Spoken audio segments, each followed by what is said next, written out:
Hola, somos Arantxa e Irene y vamos a charlar de vida. Hablar de VIH también es hablar de relaciones, de intimidad, de cuidados y vemos que no todas las personas lo viven igual.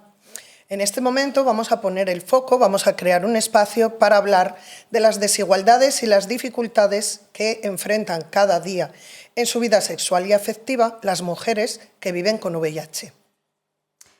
¿Se puede tener una relación plena? ¿Qué pasa con el deseo, con el miedo, con la confianza? Para ello, hoy estamos con Pablo, al que ya conocemos de otros capítulos, que es psicólogo, sexólogo y trabajador de Casipa.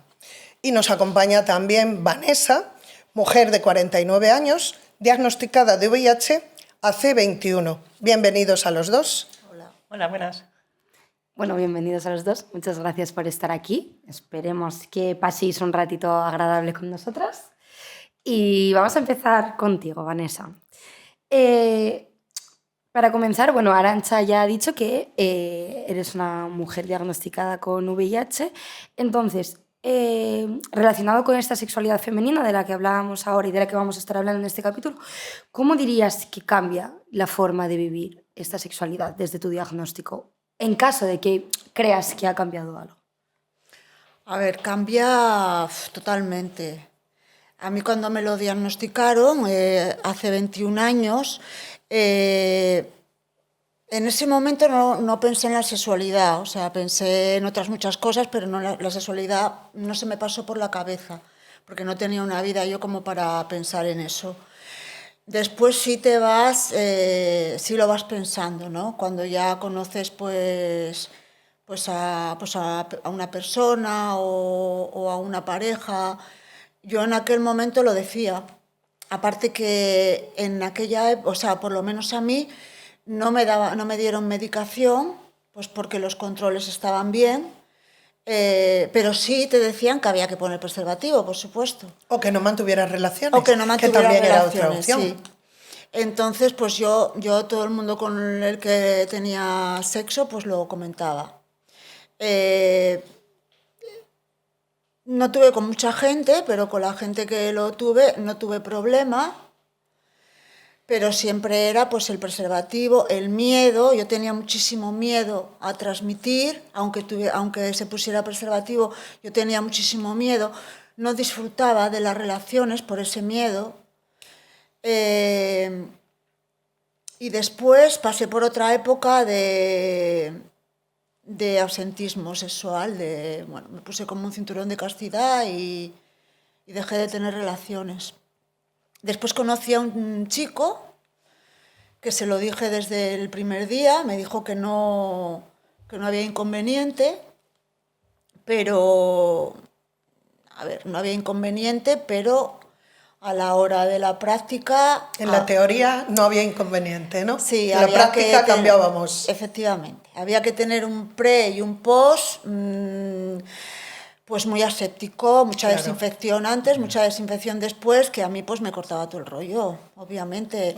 O sea, las personas con VIH también tenemos deseo. Y bueno, y nos queríamos mucho, pero al final terminábamos pues masturbándonos. Al final eso era lo que hacíamos. Y otra época de absentismo. Yo pasé mucho miedo, mucha culpa, porque además este chico me proponía ir a hacerse pruebas de VIH cuando usábamos preservativo.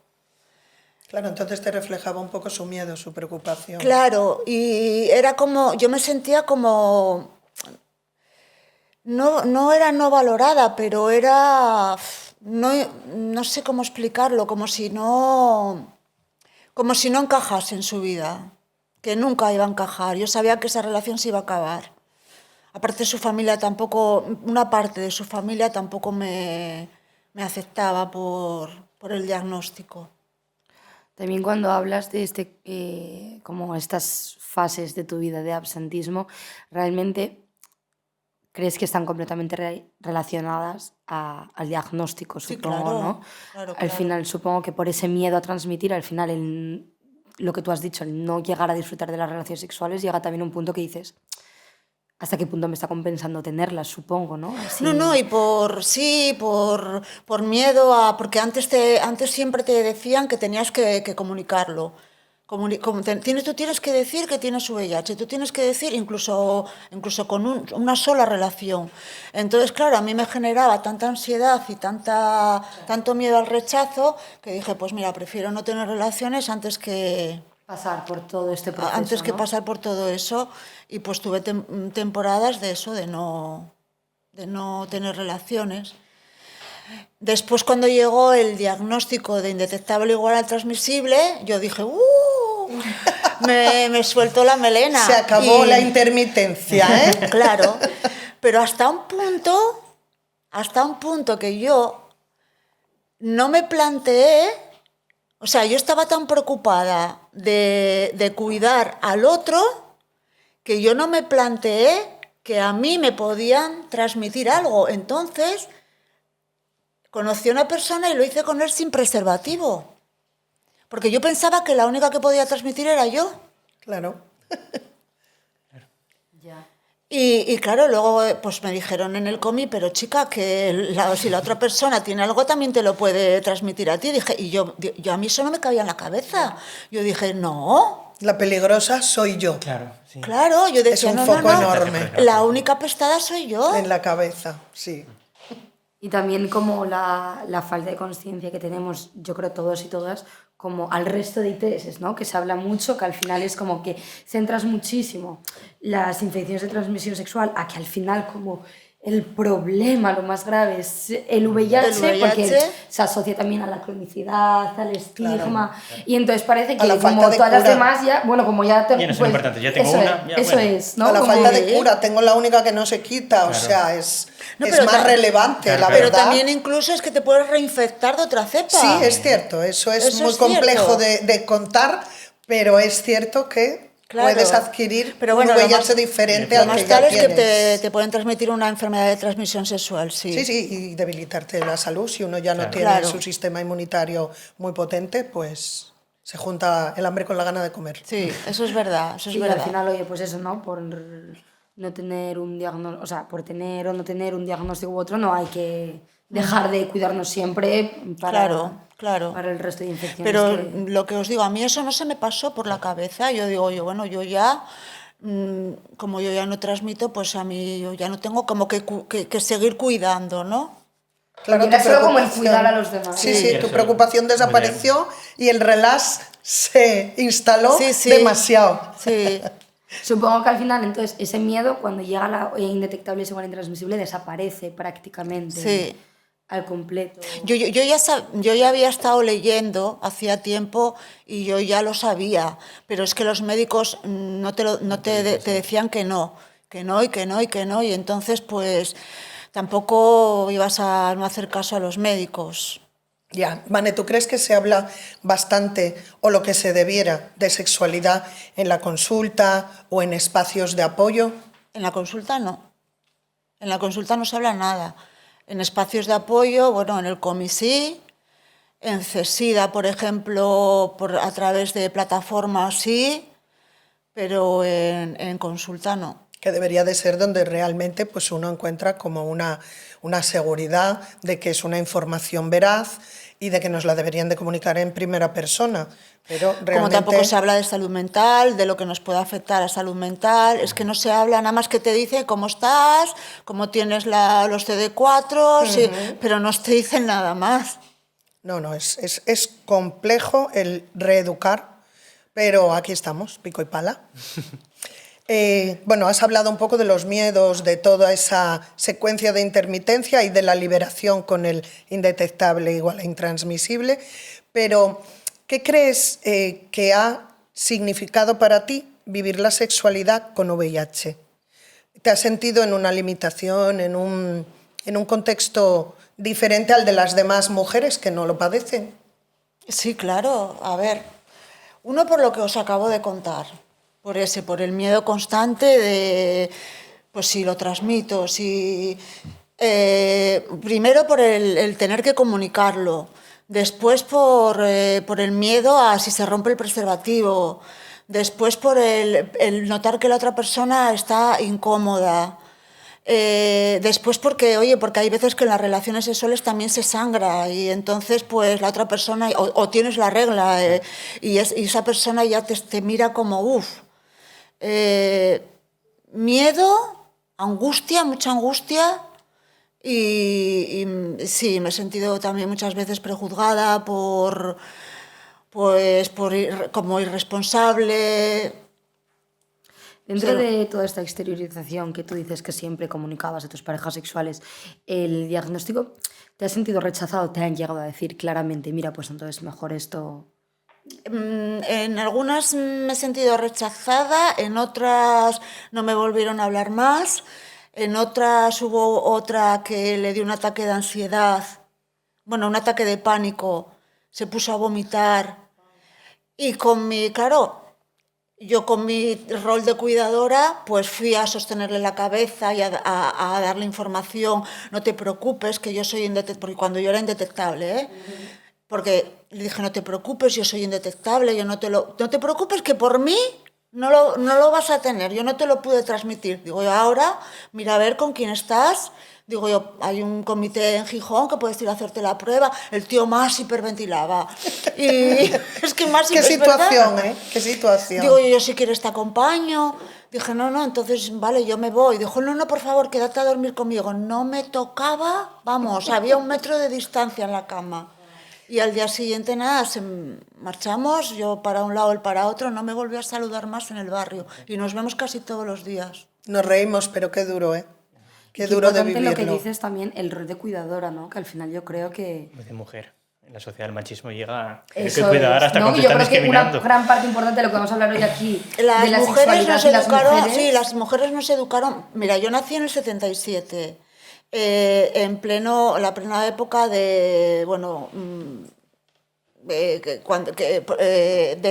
la progre, ¿no? Que es de libertad, claro, libertad sexual, la libertad de la mujer, que tampoco era así, porque yo me crié... No es aún todavía, o sea... Yo me crié en una familia machista, que no les echo ninguna culpa a mis padres, porque ellos se criaron en otra familia doblemente machista, claro. Pero yo muchas veces hago cosas... Bueno, muchas veces no, la mayoría de las veces, por llevar la contraria, porque soy sumamente rebelde. Pero luego, si me como la cabeza y digo, el tema de la culpa que tanto daño hace. Y es una puta, es una zorra, mira esa... Una promiscua, porque esa cualquier palabrita. Mujer que disfrute de su sexualidad está mal visto. Ya, pero resulta que estamos aquí todos porque la gente disfrutó de una sexualidad, claro. Además con una experiencia, una relación de riesgo, porque igual hay alguno aquí de una goma rota, pero no lo vamos a descubrir ahora. Entonces, si todos hacemos lo mismo, todos tenemos el mismo riesgo, ¿por qué señalar con el dedo tanto como lo hacemos? Entonces, tú sacas en conclusión de todo esto que la sociedad juzga a las mujeres con VIH. Sí, claro. La sociedad va a juzgar a todas las mujeres que disfruten de su sexualidad, cuanto más si tienen VIH, porque entonces son unas promiscuas, algo habrán hecho. Sí, claro, entra la culpa, claro. Entra esa culpa que ahí tenemos presente todo el rato en todo lo que hables sobre VIH, siempre va a haber. Lo que dijo Débora aquí el otro día en el primer podcast que grabamos, que era que es que además la culpa es un sentimiento tan vacío en realidad, porque no te lleva como a nada, no te lleva... No sirve para nada, sí, no sirve para nada. Eso es, no te ayuda a cambiar o a estar mejor, al revés. De hecho, solo te va a servir para estar en la mierda, para reprocharte a ti cosas que pues ya no se puede hacer nada, no se pueden cambiar, no vas a... Y simplemente es como el estar recordándotelo todo el rato, machacándotelo todo el rato, sin un trasfondo mayor que ese, y a mí me parece como muy interesante decir, pues sí, totalmente, que es un sentimiento de mierda, ¿no? ¿Sabes qué pasa, Irene? Que la culpa en las mujeres con VIH a veces te paraliza tanto que afecta a todos los aspectos de tu vida, a la maternidad, a la elección de voy a ser madre y de repente te cae, bueno, tú lo has vivido. ¿Cómo ha sido esa experiencia? Yo cuando tuve a mi hijo no tenía VIH, pero sí es cierto que yo no se me planteó nunca por la cabeza hacerme visible por mi hijo, porque tenía miedo, pues, a ver, yo soy una persona que si no tengo herramientas necesarias para saber debatir, porque además las personas que no tienen información y que te quieren hacer daño, son muy atrevidas. Y pueden ser muy atrevidas hirientes. Y te vienen con unas cosas que a lo mejor o yo no sé rebatirles o me pillan en un momento bajo que yo no voy a saber contestar, sí, porque o malo, me voy a bloquear. Y contestas de una manera que sí que se la merecen, pero no es la procedente. Claro. También, que ya sabéis cómo soy yo, que soy un poquitín... No, es que todo el mundo tiene fibra. Supuesto, A sí, ver, sí, uno sí. la tiene más fina y otro más gruesa, pero fibra tenemos todos. Si te cogen en un momento descuadrado y tienes allí Sí, un pero entonces ya rifirrafe, les estáis dando la razón, porque te van a decir, mira, Claro, pierdes mira las formas. Claro. Entonces, pues yo no me veía capacitada como para responderles a esas personas. No me veía capacitada porque veía que... si es por ignorancia, bueno, todavía, pero tampoco me veía capacitada como para ser el Larus. Claro. Y si vienen a herirte, menos todavía. También veo muchísima relación porque es que también lo hablamos el otro día esto y creo que era Loli quien lo decía, como que al principio tampoco se quería hacer visible por el miedo a su hijo. Y también creo que es algo que otro peso que recae completamente sobre la mujer. Sí. O sea, y a volvemos de nuevo a la diferencia y a la sociedad machista en la que al final un hombre pues puede que tenga ese miedo, pero no ese miedo irracional prácticamente, o bueno, irracional no, porque es completamente real. La sociedad la responsabilidad sobre los hombres a la hora Claro, o sea, al final es como, tú eres la madre. Claro, y como madre eres la única responsable. Que la que decide, esa es la versión de darle la vuelta a esa tortilla, la que decide si quiere ser madre o no es la mujer. Pero resulta ser que cuando tú eres madre con un señor, no que vayas a un banco de semen, que tampoco sería juzgable, pero el señor pasa a omitirse. Oye, aquí sí que es esta señora la que decide y entonces vamos a decirle que... Y la mala. Cómo lo ha hecho y de qué manera y cómo se atreve. Entonces, y luego la versión que cuenta Vane, que no puede ser visible porque tú no te puedes plantear asumir el riesgo a terceros que van a sufrir tus hijos. ¿Quién? ¿Quién firma eso? Nadie. También, claro, que claro, siempre que hablamos en el colegio que pues tu madre es una sidosa, porque van a decir sidosa, no van a decir... Sí, claro, no, hombre. Claro. Oye, pues tu madre por Dios, la finura para insultar no se estila. Claro, entonces, pues para protegerlo, pues dices tú, bueno, pues me callo. Claro. ¿Tú te has encontrado, aparte de las situaciones de sexo, algún problema grave que tú dijeras, jolín, por comunicárselo a alguien? ¿Has encontrado un rechazo, una experiencia mala que tú digas, jolín, pues mira, se lo dije a una persona con una confianza, pensé que el resultado iba a ser positivo y no fue así? Sí. Estoy pensando más de una, pero bueno, se me viene una a la cabeza porque fue muy reciente. Una amiga de 30 años. Ya sabía... Yo se lo conté, claro, y aparte hablábamos mucho del tema. Tiene además una hija adolescente que, bueno, que yo le digo, mira, vete al COMI cuando quieras, pides información, puedes ir a por preservativos, puedes, pues... bueno, le dijo, yo sé que lo dijo a más de una persona, pero le dijo a un chico que conocía de hacía 3 meses que tuviera cuidado conmigo, que yo tenía SIDA. Mira, qué informada. Que tomaba la pastilla, pero que si la dejaba de tomar, que... Claro, cuida. Porque decidías morirte ya. Claro. Es que de verdad, a veces uno escucha cosas y eso era una amiga. Claro, una amiga, claro. Sí. Era una amiga. ¿Tú crees que todo eso, todo lo que nos has contado y esto último, influye en la autoestima, en lo emocional de ti? Hombre, claro, porque te vas haciendo pequeña. Además, una amiga de 30 años. Qué frase. Dices tú, si eso te lo hace una amiga de 30 años, que no te no lo va a hacer alguien que no. Claro. Sí, claro, luego estás un montón de tiempo pensando, ¿se lo voy a decir a este? No se lo voy a decir, porque no ha dejado aquel sabor de boca. Yo es que ya no se lo digo a prácticamente nadie. A ver, obligación no hay ninguna. Máxime, luego, si una pues, persona es te indetectable. planteas, por ejemplo, pues eso, al médico es obligatorio decírselo, digo yo, sí, al médico sí. Al dentista es obligatorio decírselo, al tatuador es obligatorio decírselo, pero digo yo, Obligatorio no es, ¿eh? obligatorio no es para empezar. Y luego, yo a esa persona no la conozco, digo yo, y a lo mejor esa persona ya me va a prejuzgar. Ya me va a mirar con otros ojos y voy a estar en manos de esa persona. Claro. O sea que... Claro. Y luego te van a atender con miedo, esas cosas que ocurren y que todos hemos experimentado, eso desde luego. Es que también el falso debate, porque al final no hay debate ninguno, ¿no? En la obligación de decirlo, ¿no? La gente, bueno, es que yo tengo derecho a saberlo. Perdón. Hombre, es que... Pasa por... igual... Sí, que el historial médico antes Perdona, de claro, es lo que yo conmigo, te digo, si como yo voy a digo. tener una relación sexual con alguien y empezamos por el asma y acabamos por la psoriasis, pues no te quiero contar, no tenemos relación ninguna, ni sexual ni de ningún tipo, porque nos da hasta el hambre. Pero claro, la gente pretende que tú hagas eso con la buena fe, ¿no? Perdona, si es que la buena fe no tendría que ser solo la mía, tendría que ser la de vuelta, la comprensión, la empatía, pero no es así. Entonces, ¿cómo te van a decir que es obligatorio? Venga, hombre, por favor, sería lo último. Porque lo que utilizan es la demagogia, tú me lo tienes que decir porque tienes VIH, pero si yo estoy medicado, tratado, cada 6 meses me voy a hacer unas pruebas y dan negativo, o sea, indetectable, igual a transmisible, no te lo puedo transmitir. Claro. Si tú eres un irresponsable que no te quieres poner preservativo, pero le preguntas, vete a hacerte las pruebas. ¿y Y tú si sabes? yo no me lo quiero poner, que yo también soy un irresponsable, yo luego ya me iré a hacer las pruebas pertinentes. Pero ten por seguro que esa noche yo no te lo voy a transmitir. Claro. Pero si se le pregunta a ellos, personas que son desconocedoras de su estatus, le preguntas, ¿y tú? ¿Tienes VIH? Y te va a decir no. No, yo no. ¿Cuándo te has hecho una prueba? No, yo no. ¿Por qué? Porque yo no me ves. Claro, no.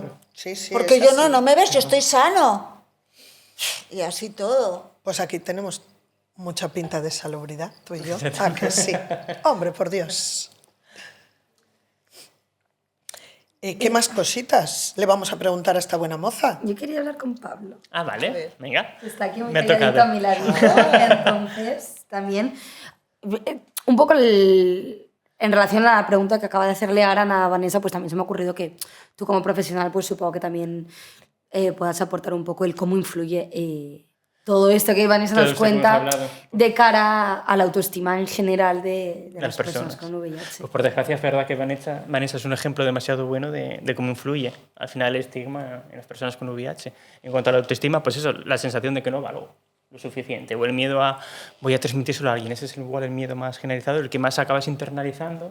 No, ahora yo eso ya no lo tengo, ¿eh? Mejor, mira, me alegro, genial, perfecto, no, perfecto. no, Pero yo ahora ha sido ya... un proceso, supongo, que al proceso. final sudor y lágrimas, desgraciadamente. Hombre. Sí. ¿Y No, qué? yo ahora estoy en una etapa desde hace un par de años en que yo ya opté por no contarlo, opté por vivir una sexualidad plena. Si conozco a alguien, la otra persona responsable de su sexualidad, yo soy responsable de la mía. Tal cual. Y, hombre, siempre tienes ese miedo de que a lo mejor si alguien se entera, porque por ejemplo yo para venir a hacer este podcast, digo yo, si alguien lo ve, alguien puede venir a decir, no me lo contaste. Y ya lo sé. No tengo obligación De y contestar a además nadie. no has corrido ningún riesgo. Es que ya lo sé. Pero no lo has corrido conmigo. Si sigues sin poner preservativo, a lo mejor lo corres con otra cosa es que persona. lo cuentes y otra cosa es que lo entiendan. Ya, Ya. claro. Sí, la teoría y la práctica. sí. Claro. Pero bueno, poco a poco, pues una se va haciendo más fuerte. Yo ahora sí gozo plenamente de mi sexualidad. También de cara a todo lo que estamos hablando todo el rato como de la responsabilidad, pues hablar un poco de la importancia de ser conscientes de esta responsabilidad individual, ¿no? De la que estamos hablando todo el rato, de que al final tú no puedes culpar a otra persona. De dos. Cuando al final... Es individual, cada persona tiene que cuidar su propia salud sexual. Claro. Nadie está obligado a cuidar Toda de la su salud, Lo bonito es así. sería igual cuidar de la sexualidad de todas las personas con las que te relaciones, pero no tenemos la obligación nunca en ningún No, ni momento. en Pero su mano. incluso cuando tú llegas y estás con una persona y dices, coge un condón o ponte un condón, y la otra persona muchas veces, No habitualmente, No quiere, no quiere. o al menos en mi caso es como habitualmente, no. Sí. No. Claro. O en serio, de Como si verdad. cortara el es que- rollo, como si no fuera que- necesario. Que ¿Para es qué? como... Luego, No, luego pero es que, entonces, si es que pasa también algo, te solo pasa faltaba que digas... que te la meten por la escuadra, sin condón y sin nada. ¿Qué dices tú? ¿Perdona?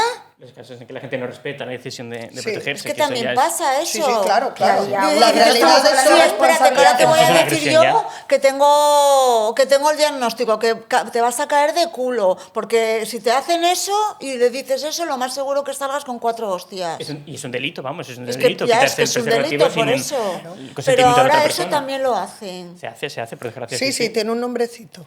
Yo no me lo sé. En inglés ¿Ves es cómo stealthing. tiene un ¿Cómo, nombrecito? ¿Qué nombre tiene? Stealthing. Ay, mi madre. Sí. Que es el quitarte el preservativo en El mitad quitarte el de- En preservativo el ante las acta redes sin que la sexuales otra persona se se entere. o sin que Y sin consienta hacerlo. consentimiento. Claro, claro. Se entere, pero si la otra persona se va a enterar después, una vez que está dentro. Claro. Ya. Claro. Eso ya es un delito, ya es una Ya agresión lo en sé ese que es un momento. delito, sí.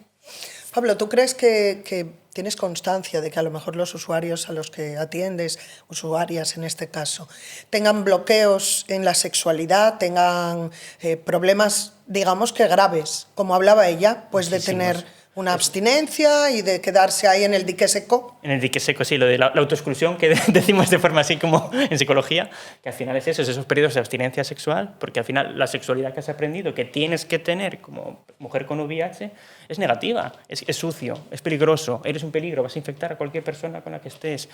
Sí, Tienes yo que cuidar a los demás, la efectivamente, tensión de, me uy, me sentía sucia. es que es eso, es que es horrible, la culpa, la vergüenza que hacen sentir, más si eres mujer, y a los hombres, bueno, también, pero las mujeres Notas también. mucho esa diferencia, ese Hay sesgo mucha de más género. diferencia, claro, es un sesgo de género terrible, por desgracia. Aparte, la culpa que se siente después por no haber cuidado del otro es siempre mucho mayor en las mujeres. Los hombres, Esa en red general, depredadora, ¿no? es menos, está menos, uno, porque socialmente no nos han enseñado tanto, tienes que cuidar Ya. de los demás. Sí, la responsabilidad a terceros pesa más en las Pesa mujeres mucho más que en los las mujeres hombres. siempre. Claro, el rol de cuidadora del que hablábamos Claro, antes claro. al final. que O está- acceder eso a prácticas sexuales que igual no te gustan.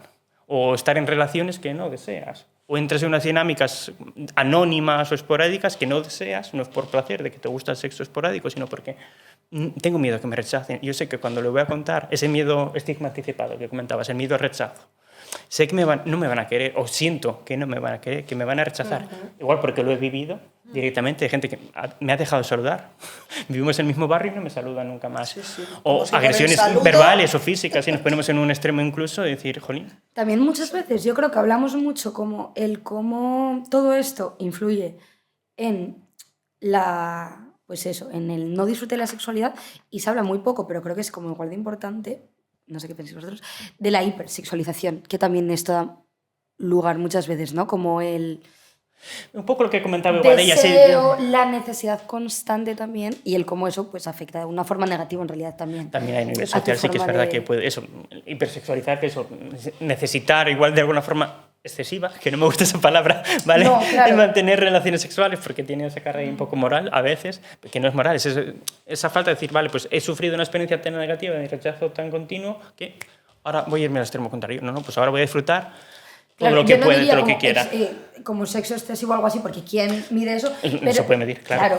Pero sí que quizás a veces como prácticas sexuales, pues no tan por el disfrute y más Con una como compulsión. por una Una compulsión. necesidad. Es una Para tapar el compulsión, malestar a veces, sí, me siento sí, mal, para me siento subir la culpable. autoestima. Sí, Eso Yo es. he visto casos, conozco Eso, mujeres la baja que han autoestima, tenido eso al final, ese pues mira, pues problema voy a intentar y, compensarlo. y no es tan inusual, ¿eh? No, no. Es muy común. Es muy Claro. común, sí. Es como lo que esta amiga que me vendió dijo que era adicta al sexo. Ya ves. Ah, bueno, mira, una adicción positiva. Digo yo, venga, hago el combo, todo junto, Gloria. Claro, el cómo eso Claro, pues, al final- se puede reflejar pues, ese estilo. Claro, al final eso, si la súper gente que quieres desde hace 30 años te sigue tratando así, claro, tú eso como lo interiorizas al final, te machaca, y dices, mira, pues renuncio, abstinencia, lo que decías tú antes, mira, me meto en una urna y no vuelvo a salir de ahí. Y no es justo Obviamente. que se penalice así o Ya. se castiga así la O sexualidad. haces abstinencia o vas buscando desesperadamente.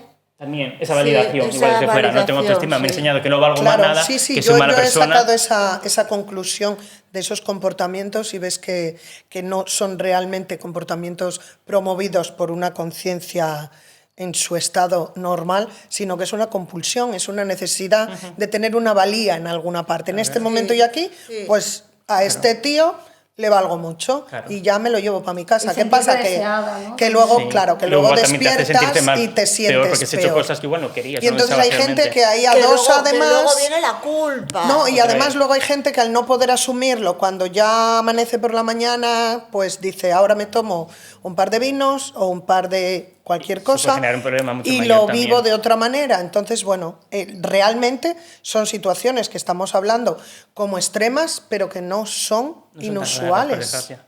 O sea, al final No, es no un lo factor de son, no riesgo lo para otros son. problemas de salud No lo mental, si son. queremos llamarlo así. Sí. ¿Qué creéis que es lo más importante que deberíamos entender sobre la sexualidad y el VIH actualmente? De todo esto que estamos hablando. La principal conclusión o... Pues que yo creo que el VIH no es un problema, en realidad es el estigma, al final, y que las personas con VIH, las mujeres con VIH, tienen una sexualidad igual que el resto de las personas, y puede ser positiva, y se merece ser positiva, poder vivirla con placer, desde el disfrute, desde el deseo activo, no un poco desde el malestar, o sentirme sucia o culpable, o un No, foco no. de infección para Sí, las yo demás también personas. pienso lo mismo. Una vez que te quitas todo eso de encima, pero claro, Cuesta pasas mucho. por muchas catarsis y pasan muchos años. Que deberíamos de entender muchos que indetectable es igual a intransmisible. Eso Eso pasa debería de muchísimo. quedar como muy claro y necesitamos tiempo. Necesitamos No es tiempo tan para fácil. que Hay llegue. eso, hasta 2/3 de personas con VIH que no se siguen teniendo ese miedo a transmitirlo a los demás. Y están indetectables, ¿eh? Casi el 95%. Claro, pero se interioriza tanto de tal forma Claro. que luego a veces Es quitarte esa arrancarlo narrativa. es complicado. Es complicado porque te queda... Mira, yo hace poquito, bueno, estaba con uno de nuestros compañeros, con Jesús, y me dijo, mira, tienes ahí una herida, de hecho, pues aquí está la prueba. Y le dije, ¿te lo puedes creer? Tenía una gota de sangre. Y le dije, ¿te lo puedes creer que todavía el ver mi sangre me causa una alerta? Que luego ya aflojo y digo, que no pasa nada, que no pasa nada. Sí. Pero la reminiscencia de ese pavor queda ahí, es una impronta mental que se graba para fuego sacarla, a veces, sí. claro, la grabas para no hacerle daño a nadie. Sí, Entonces es tremendo, es Sí, tremendo. sí. Aunque tengas mucha información luego y te cojas las herramientas igual que quieres, que te capacites de alguna forma para poder afrontar Sí, el sí, rechazo, la eso discriminación tiene de los muchísima demás. razón, Vanessa. Yo siempre digo que las personas que se acercan a una entidad, a una ONG, donde puedan adquirir información, herramientas, recursos para saber en dónde están, en qué fase, cómo está todo, actualizar información, es importantísimo, porque siempre vas a poder a veces pues taparle la boca a alguien que diga cualquier tontería de estas que escuchamos cada día y te sientes bien y vas empoderándote en una faceta que es muy duro. Es muy duro empoderarse en ese terreno. Y también creo que es importante no trasladar la responsabilidad a las personas con VIH, sino que cualquiera podemos hacer eso.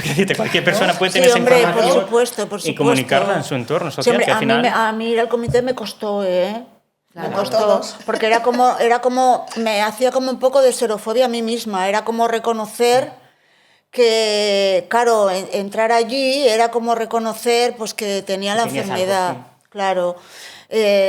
No me importaba ni relacionarme con gente como yo ni nada, sino era el entrar y el salir, pues decir, pues al final... ¿Pero te pesaba más eso o el que te viera entrar alguien en el comité antisida? El que me viera. Claro, porque uno va a buscar ayuda, pero realmente es que ni siquiera te lo puedes permitir a veces, porque si es un sitio pequeño y pasa la panadera y te ve entrando en el comité antisida, pues ¿qué va a decir?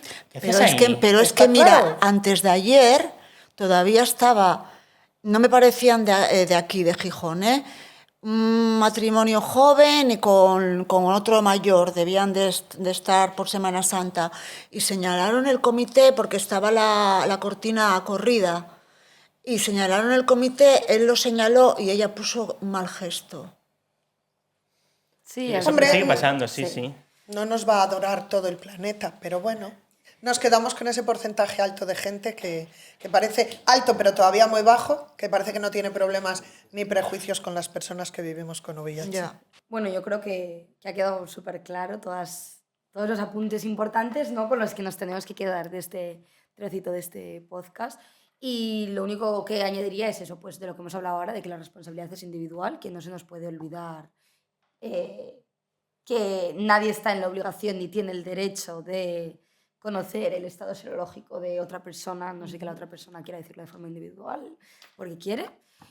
y que hay que cuidarse siempre por nuestra propia salud y sin importar la otra persona en este caso o bueno, Y que lo que afecta a la sexualidad de las personas con VIH es la sociedad, no el virus. totalmente. Es la mirada que pone la sociedad en las personas con VIH en su sexualidad.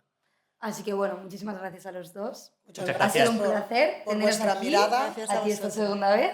Muchas gracias. Así Volveré. que eso esperamos, que volváis los dos. y Muchas muchísimas gracias. Muchas gracias. Bueno, pues para seguir con este bloque de relaciones, sexualidades y cuidados, vamos a tener ahora aquí a otros dos invitados y vamos a hablar de algo que, al menos en mi opinión, es bastante desconocido o de Lo lo que no es. se habla todo lo que se debería. Es desconocido, yo creo. Que son las parejas serodiscordantes. Así que muchas gracias a los dos por estar aquí. Pues tenemos preguntas y dudas. ¿Se puede tener una relación plena? ¿Qué ocurre con el deseo, con el miedo, con la confianza? Aquí tenemos con nosotros, como ha dicho bien Irene, a una pareja serodiscordante en la que uno de ellos vive con VIH y la otra persona no. En este caso, Jesús, que es nuestro compañero de Casipa, es miembro de Generación Positiva. Fue diagnosticado hace 7 años. Pocos años después de su diagnóstico, decide ser visible para poder ayudar a otras personas con VIH. Diego, su pareja, 29 años, y desde hace 4 años es pareja de Jesús. Bienvenidos, chicos, y estamos interesadísimos en lo que nos tengáis que contar. Bueno, yo creo que para empezar, como la principal pregunta es cómo os conocisteis y en qué momento de ese conocimiento surge esta exteriorización del diagnóstico, ¿no? Bueno, nos conocimos hace eso, como más de 4 años, diría yo. Y sí que tuvimos ahí como 2 contactos a través de una aplicación de citas. Él en ese momento estaba empezando a vivir, a estudiar aquí en Asturias, porque él realmente vive en Cantabria. Y como que tuvimos un primer contacto a través de esta aplicación, no fue un contacto ni muy mantenido en el tiempo, ni muy estrecho, y luego volvimos a retomarle poco después y empezamos a hablar y me parece que se lo conté igual unos meses ya después que llevamos tiempo hablando y que veía que había un poco de interés. Y sí que siempre, o sea, como que no tenía mucho miedo al rechazo, porque al final cuando conoces a una persona por una aplicación, pues si te rechaza al no tener un vínculo con esta persona o al no conocerla, pues mira, te rechaza una persona que no conoces, no hay mucho más, más allá del estigma que existe, que hemos hablado en los capítulos anteriores, que habéis hablado y que evidentemente está presente, pero bueno, tú como que no esperas nada realmente de esa persona, entonces te puede dar un poco igual. Sí, la decepción es menor. Sí, exactamente.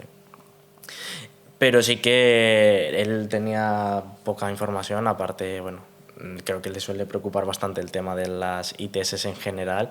Entonces, bueno, ya que trabajaba yo en el comité antisida y tenía mucha información y ya estaba un poco ya de explicarle a la gente y tal, nunca me ha supuesto tampoco un problema.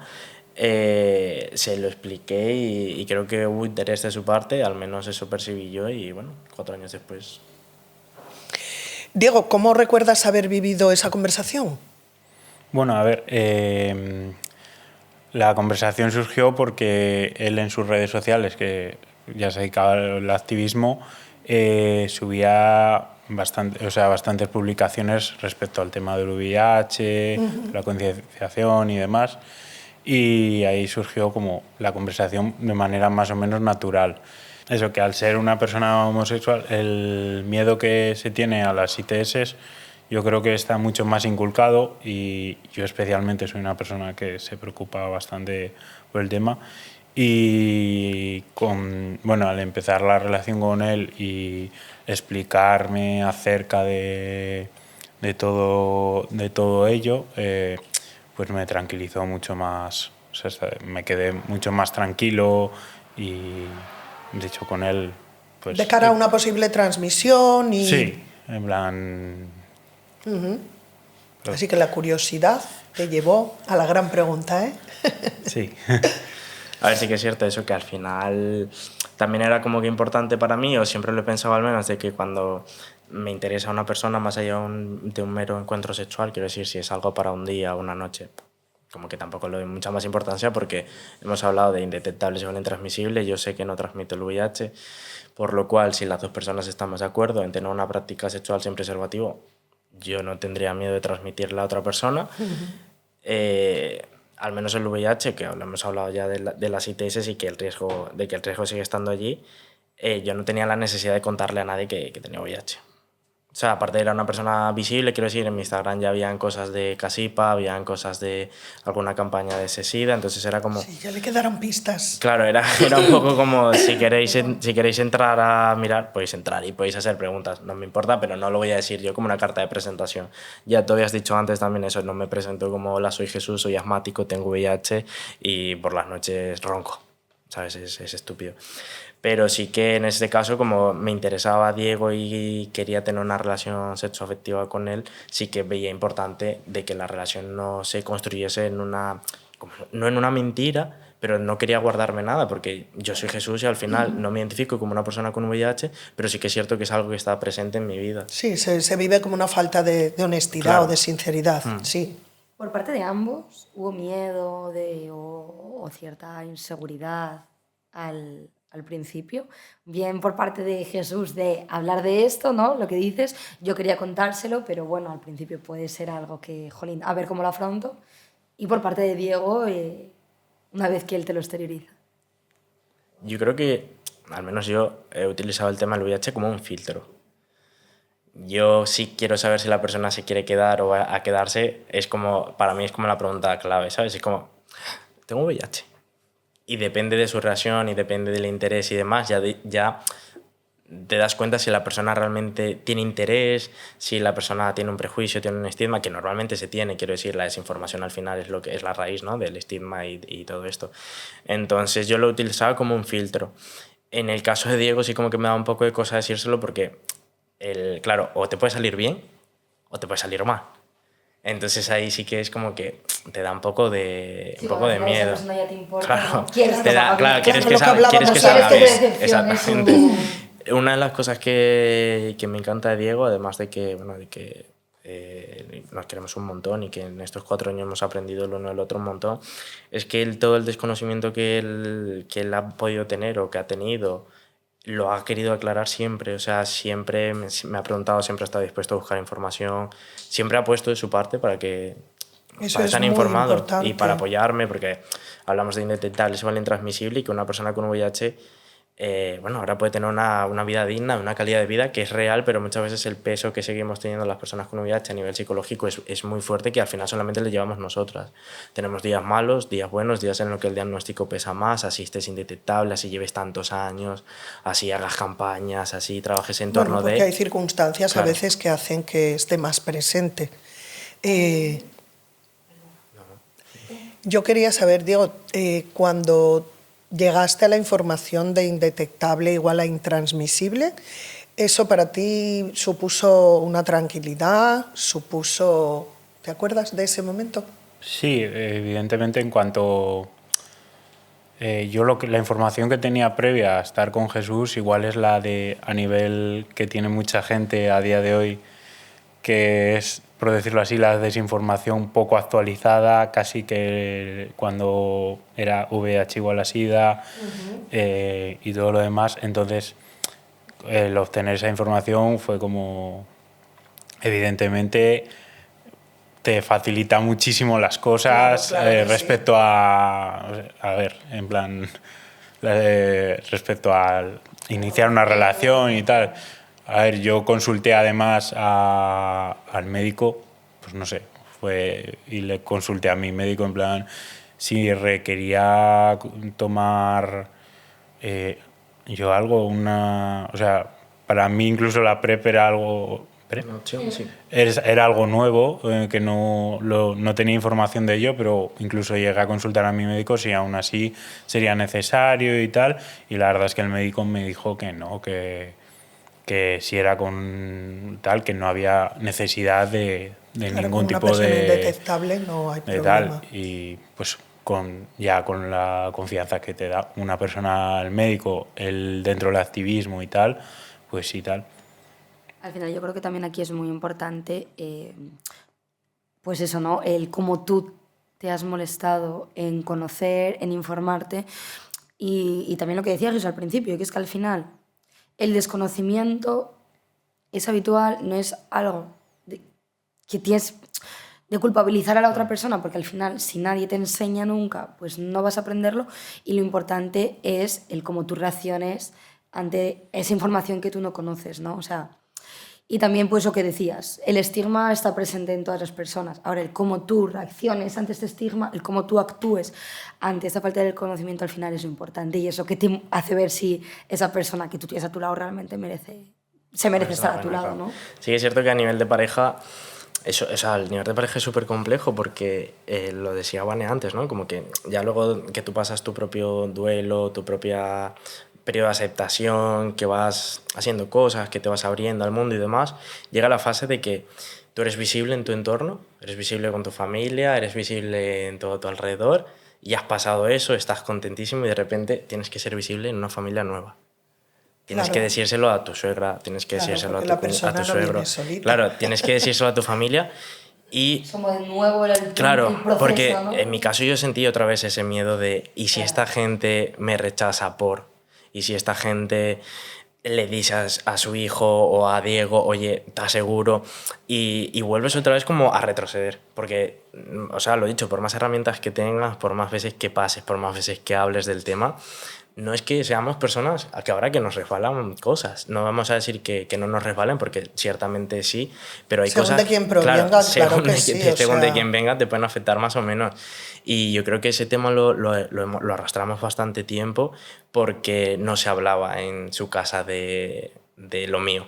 Era como... Un poco tabú, ¿no? Claro, el trabajo de Jesús es trabajar con personas en situación de calle y con personas con problemas de adicciones. Y, vale, qué bueno es Jesús, oye. Y yo por dentro en plan de, ¿cómo le digo a esta gente que trabaja en el Comité Antisida de Asturias? ¿Sabes? Claro, es que tú además has dicho tengo. Claro. Tengo por lo mismo que te ocurre con Diego, porque realmente tú quieres ser una persona transparente, vivir a gusto, no tener Claro. que tener las mentiras a tu alrededor todo el rato. Pero ahí sí que es cierto, que además te enfrentas pues, a una decepción múltiple. Claro, claro. Entonces es como su familia, sus amigos.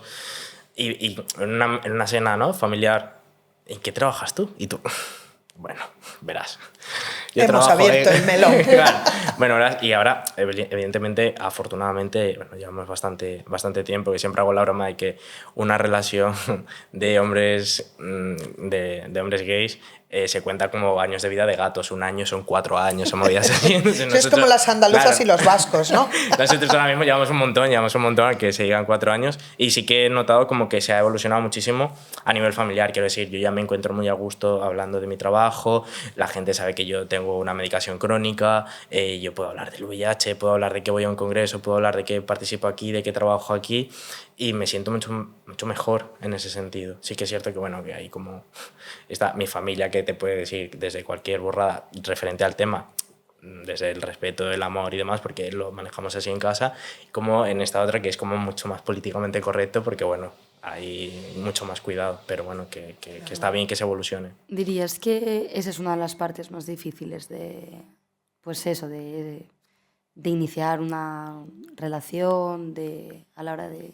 Claro, tú cuando piensas en el estigma, muchas veces, bueno, evidentemente la vivimos en primera persona el estigma, pero va más allá, ¿no? Cuando habláis creo que habláis en un capítulo de la familia, ¿no? Que habla Monse y su hermana.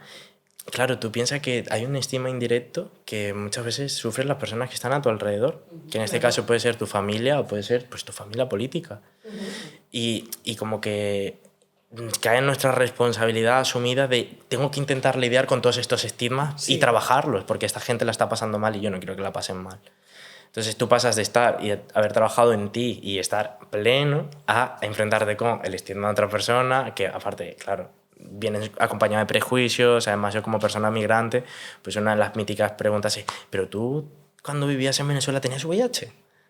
spoiler, no todas las personas migrantes traemos el virus a España, quiero decir, la mayoría de las transmisiones se dan aquí, entonces bueno, eso también es importante. Y como que muchas preguntas, muchas cosas, muchos estigmas, muchas etiquetas. Realmente una persona con VIH, ya lo habéis hablado en capítulos anteriores, el ser mujer, el ser migrante, el ser una mujer envejecida, el ser madre, el ser padre, quiero decir que esto es una complejidad enorme. Interseccionalidades que no ayudan nada. Realmente el problema, si es que hay algún problema, no está dentro de la pareja, está siempre fuera. ¿Vosotros habéis sido conscientes en algún momento de que os hayan rechazado como pareja, de que hayáis tenido alguna situación en la que os hayan hecho sentir incómodos? En principio, o sea, lo más tal que ha podido ser el momento de explicárselo a ciertos familiares cuál es la situación, pues mi madre misma explicándole que mi pareja tenía VIH. Complicado momento, ¿eh? Especialmente ella fue enfermera en los años más duros de tal y le saltaron las alarmas Claro, del principio y claro, ha sido enfermera y ya está jubilada, entonces está como súper... No estaba nada actualizada tampoco y bueno, entre Jesús y yo se ha ido actualizando también, bueno, casi que el ejercicio constante que claro, veo además, que él tiene que hacer con todo el mundo es que parte de su vida es formación constante, no solo los talleres que dan los colegios. Claro, además una madre tiene miedo por la salud de su hijo, porque muy bien, pues claro, hasta que no se profundiza y no se ve que hay una normalización, una vida totalmente plena de desarrollo tanto intelectual como profesional, como de todo tipo, pues una madre tiene su preocupación. Y realmente tu madre es una enfermera que está desactualizada porque está jubilada, pero debiéramos de hacer un tironcito de orejas para aquellas personas del gremio de enfermería que estando en activo no están actualizadas. Yo no digo que haya que leerse el vademecum de todas las posologías de los medicamentos, sino un poquito para algunos que andamos por ahí que hace falta ayuda para enfrentar todas esas cosas que decís y desde el sistema sanitario es importante. Pero cuando te toca la enfermera en tu casa... Ya, sí que es cierto que te das cuenta de esa información porque, bueno, Diego tiene unos hermanos mayores y la preocupación de su madre al comienzo era, ¿te pones el preservativo?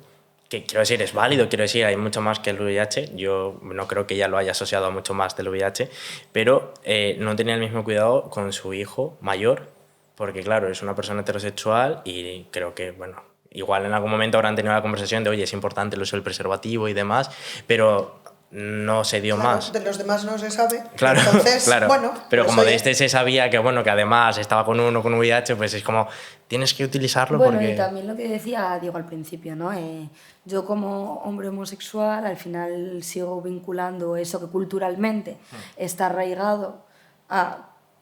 Parece que ya, vamos, forman parte de características de la homosexualidad, infecciones de transmisión sexual, ¿no? Que también es algo que hemos hablado en otros capítulos, que es algo que sigue súper arraigado, que es los grupos de riesgo y el cómo, pues eso, tú incluso te los llegas a interiorizar y te los llegas a creer y se mantienen y en la familia se tratan. Sí, se arrastran, parece que son, eso es, se arrastran al final culturalmente.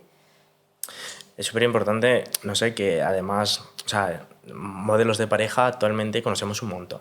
Quiero decir, está la pareja convencional de siempre, convencional entre comillas, porque al final pues puede que no haya sido convencional, pero por uno de los dos lados, porque el otro sí pensaba que era convencional. Y luego pues hay diferentes tipos de modelos de relación que todas son totalmente válidas, porque al final lo que buscamos es compartir un espacio, un cariño y un amor con una persona que nos interesa, ¿no?